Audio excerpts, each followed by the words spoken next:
Good afternoon, Scholarly T3 Live. Welcome to today's recap. So hopefully everyone had a decent day. Came in today not sure which type of market we were going to have, considering yesterday's whipsaw action after the FOMC minutes. Everyone thought, oh, what did she mean? Are we going to reduce the pace of purchase and be done by 6 months versus what people thought maybe a year? Blah, blah, blah. A lot of debate. What we needed to look at was, would we see some strength in the banks come back? And will some of the mega cap techs that were also strong yesterday, besides some other technology names, help lead us from green to red? And if that's the case, doesn't matter what everyone's debating about. You know, you go with the price action, you go where the action is, and if you take a first look here at the spiders, you will see, here is your trend that's been intact, got tested in the beginning of the year when we broke this accelerated trend. Here we are now. All right, if you look very closely, we had lots of different type of choppy action in these 3 sessions. But then what happened was we wound up, gapping up on Monday. We held that gap yesterday, and now you have a three-day resistance level that if we get going above it, all of a sudden we're here at highs. So hard to have very short, hard to have short in the brain. At least on the indices, in some names or stocks, perhaps you can. But as of right now, we're wedging. You have 3-day resistance, 3-day support. We'll see what happens tomorrow on quad witching.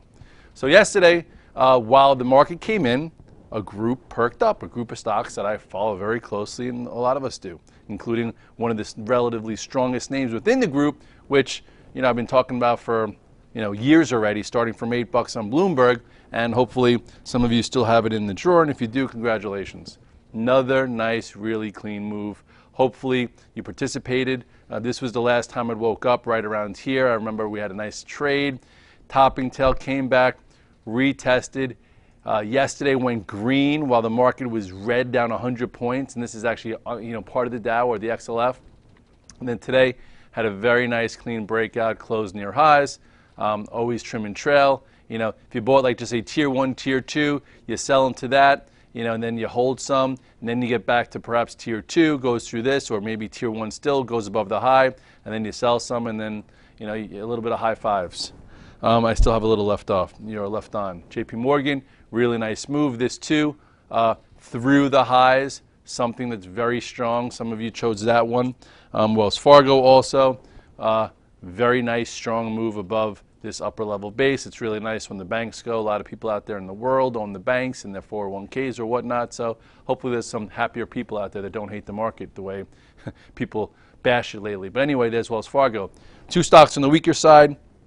You have Goldman, which still below the pivot from a week or so ago and below the highs, something different. Morgan is a little bit better, at least, where it broke above this pivot. Almost took out that that week or so highs, and here you are there. So hopefully if you went with either Goldman or Morgan, you went with Morgan. But our favorite, which a lot of people have on the VTF and a lot of people have them on my Twitter feed, has been Bank of America, and what a nice road this has been, guys. Lots of money could have been made. You could have made it as an investor. You could have made it as a trader. So many times, it went up, it consolidated, went up, consolidated, went up, consolidated, went up, consolidated, went up, consolidated, went up. And you know what we call this, everybody? We call this a trend. And what's the trend? It's your friend. You don't fight it with opinions. Anyway, those are the banks. Other things that actually wound up working out were mega cap techs. A few days ago, I almost felt embarrassed. People on the virtual trading floor, what are you, back in the 90s or 80s even? At Microsoft, Intel, BlackBerry, and a few of those old school big mega cap companies. And you look at it, Microsoft made sense. Look at this pattern. Look at this breakout. I actually sold it today, the last of it above 40.40. Look at this move.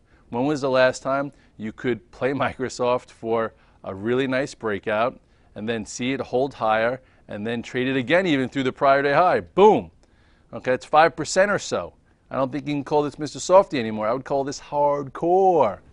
Well, anyway, it was on my VTF from 2 days ago, held through the mess of yesterday, and took it off today just so people could see how stocks come on the VTF and leave the VTF, and just took the trade. Intel also, I bought some yesterday. and listen, guys, I did try it over here, and you know what? It failed, okay? So with that said, some of these times these channels take a long time to work out because they like to wear everyone out so people don't join the move. So tried it here, it failed, and then I waited, and I'm like, oh, look at this. Yesterday, perking up, went back into it, held because it held up in the market pullback, and then today it extended. So, and I still think it looks good. You look at the other semis, you know, SMHs at highs of the year. So I'm sure there's a lot of names, running around, whether, Broadcom actually looks good. And look at the weekly chart of Broadcom. Maybe that, there's still a bigger trade there. Maybe, still a little bit. An animal, though, SanDisk. Look at this stock. Pow! Not sure why I haven't been trading it. I apologize. Hopefully you've been trading it, and if you made some money in it, congratulations. Go to the daily chart, and you'll see that, look at this move that it's had. And look at this. Boom! And this made new highs before, okay, a lot of the other ones, so that just shows you relative strength. Look at Qualcomm. Qualcomm actually, after a little faulty action, where it broke out, came in, retested the 8-day, it went and it's still crawling higher. So there are some stocks that are making new highs. There are some stocks that are actually very liquid names that you could buy pretty much as many shares as you want and trade the pattern and stay with. Some other names that perked up today, one, I remember this one from way back when we got involved in it, Sprint. Okay, Sprint. Not sure exactly what's cooking there, but you did have a nice tight pattern and had a decent breakout. And if you look at the actual volume, okay, there was some volume attached. So yeah, something to put on in the face of whatever's going on here. Someone also pointed out T-Mobile. This even has a longer term one. So perhaps they're going after some of these names because there's a lot of money out there, and these are liquid, and you could, they can get in and get out, and this looks okay too. I didn't go with this one. Let's remove the volume, and but the head scratcher is just some of these high beta names. A lot of them are out of play. A lot of the talk now is that they're selling the high valuation names and they're buying the cheap value with dividend names, and maybe that's a thesis, and we'll see if that's the truth. Okay, we'll see how long that goes. I'm still going to try and buy a day 1, add day 2, sell day 3, and then cry if it goes up day 4 and day 5, because that's part of my process. You look here at Apple, came in long, went red, and I sold it. So that's Apple. Apple's still hanging by a thread, couldn't get above this area. It's sitting right here, getting pretty darn close to resolving. We all know how it seems like you could buy Apple on Monday and Tuesday, and then Thursday, Friday, it's for sale with Option X, who knows, coming into a pennant here. So if you're still long it and you're an active trader, you better be careful if it were to trade below and close below, just say 525 to 523. If we hold in there, and we'll see what happens next week, if we get that breakout above 535, 538, maybe resolve to the upside. But as of right now, it is just in a big-time wedge, getting very tight. Keep it on the radar. Lots of nice moves in this last year. People are like, why do you still watch Apple? I'm like, I watch out of the corner of my eye because every time it's gotten really tight over the course of last year, there was some nice money to be made there, nice money to be made there. And then, here was pre-earnings. Boom, some decent money to be here when it went to the gap, and now it's getting tight. So at some point, it's going to resolve, and I'm hoping it's to the upside. If it's to the downside, maybe I'll even try and short it, or I'm just going to stay out of the way. We'll see. Amazon, pretty ugly candle today. Some were talking to me and saying, it's still a laggard stock. I'm like, you're probably right. It gave us a nice trade right here, okay, because it was tight, retest. All I wanted to do is fill a portion of the gap, and that's kind of what it did. And now some are like, look at this active trend here. Boom, boom, boom. Broke it to the downside. Now it's just a C-level setup, not even a B. Google still hangs around. This is still considered best in breed. You had your move lower, held the 50-day, bounced up. Showed a little relative weakness. So we'll see what happens here. Very loose. I know on Friday I tried buying it, and then yesterday I talked about shorting it, and I was a better paper trader of Google than participant. Hopefully some guys made money there. We'll see. Netflix finally gave you an early morning trade, but it's almost like the mantra here where you really have to take your trades, especially in these high beta names. Here was your descending channel here, okay? Every other time almost making a new low. This time it didn't. talked about if it can get above 424, 425, you can get a trade. And there was a really nice trade, but if you stayed too long, it turned into a nasty trade. Okay, and here was, the quick move up, perked up while the market was still weak, and then it traded above 425, and hopefully had a nice, quick, active day trade into resistance around 430, and then it still looked okay, but then, boom. Okay, so I guess what could you have seen here if you were trying to stay with it because it was a potential day one? Right here, when it had this small little wedge, it resolved to the downside there. And then if it was any good, it probably shouldn't have broke below this. So now that trade's kind of out of the way, and it's just back to a little wishy-washy and see if you could trade versus here, I guess. Another sector that's been pretty weak lately has been some of the social names. They all have high valuations. It is where the growth is. Sometimes they're in pullback mode, and Facebook, the macro trend has been really good. But you look here, and you do see a head and shoulders top pattern. Okay, you have the left shoulder, the head, the right shoulder, and here is your neckline.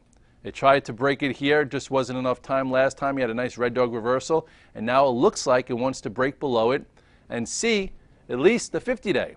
And a lot of you guys are saying, but Red Dog, you love Facebook. You talked about the cup and handle, you talked about the macro trends. Okay, but look where Facebook was and is all the way up there.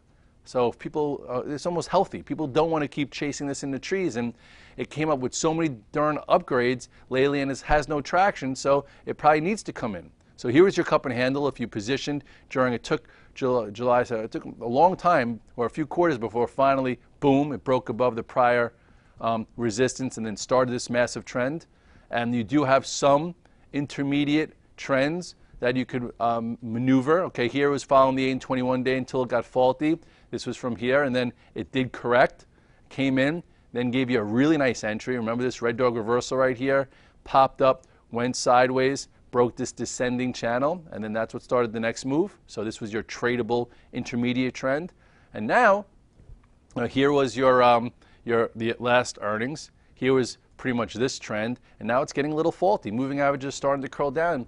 You would think you can get a trade down here. I did get short close to the close, and now we'll see what happens, where this could go. And for me, it's showing a little relative weakness. It looks a little tired, but overall, you draw yourself the bigger trend, which if you want to draw from like here and see where we touched here, that comes in all the way down there. And that would still be healthy. It just, if you trade for alpha and P&L, you don't have to sit through that if it's going to happen. And if that's going to happen, which I don't think it will, but it might, it's got to get here first. So potentially, if you're looking for a short, that could be that. Twitter also has been just rolling over. This was last quarter's earnings. Wound up holding the prior high, gave you a decent trade into the gap, but what happened? Big portion of the gap stayed unfilled. So that showed you the direction was to the downside. And I know I tried it a few times. I figured maybe it would break this descending channel, and it didn't. Never broke it. I lost some money trying it, not a heck of a lot, but some paper cuts, and now it's right back here. So looks weak. If it breaks below this, as a trader, some people might try and be short, and then your next spot could be around 46. You do have a big expiration Friday, which is tomorrow, so maybe there's a lot of calls that way that can go worthless, puts that way, and then we'll see what happens on Monday or Tuesday. Now, this was a really nice trade then, boom, boom, boom, and now it's just trickling lower, and it's only been public for 1 quarter of announcements. So you look out, Facebook it took, I think, 2 or 3, and LinkedIn took even more than that before it was in enough safe hands, and then they showed they can monetize search, and they're going to have to, I guess, show that they could expand their user base and then monetize search. But I believe in this stock, and I think that high is not the historic high for it, but it's got to run its course, and institutions have to accumulate it, and then we have to wait for the right pattern, and you got to either stay out of the way or micro scalp it. It's been kind of annoying.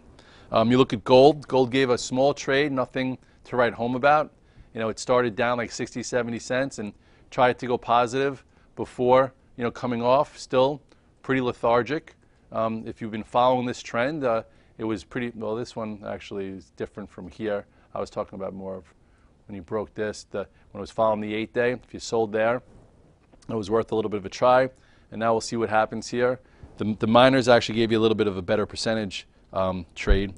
They were down like 25 cents and went up 25 cents. So it went from down 1% to up 1%, but then didn't close so well.